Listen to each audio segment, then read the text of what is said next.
Restez en bonne santé, c'est naturel. La chronique du bien-être de Marie Fin.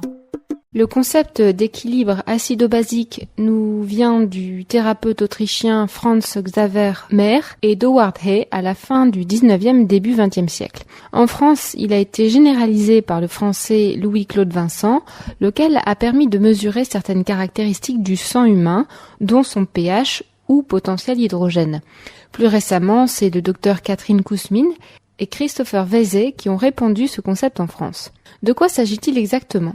Selon cette théorie, l'organisme peut avoir un fonctionnement optimal quand son équilibre entre l'acide et l'alcalin est respecté. Cela signifie que les différents systèmes d'adaptation et d'élimination parviennent à gérer tous les apports d'acide ingérés ou produits par le corps. Dans notre corps, certains fluides sont plutôt acides, comme les sucs digestifs par exemple, ce qui leur permet de décomposer les aliments. Le sang, quant à lui, doit être plutôt alcalin ou basique. Le pH se mesure sur une échelle de 0 à 14. Grosso modo, on estime l'équilibre atteint quand ce pH urinaire est compris entre 6,5 et 7,5. Il se mesure grâce à un test urinaire ou prise de sang. On estime que l'acidité est moyenne quand elle est comprise entre 6 et 6,4 et une acidité extrême est comprise entre 5 et 5,9. En matière de déséquilibre acido-basique, on distingue donc deux niveaux, l'acidose métabolique aiguë et l'acidose chronique de faible niveau. La première est grave, elle signifie que l'individu ne parvient pas à éliminer l'excès d'acide par les reins.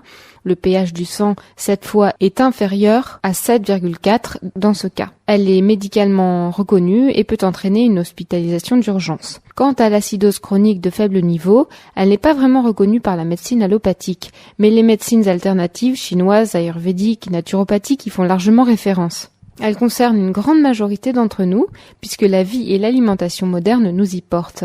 En effet, il semblerait que cette acidité de terrain soit en partie causée par une alimentation acidifiante.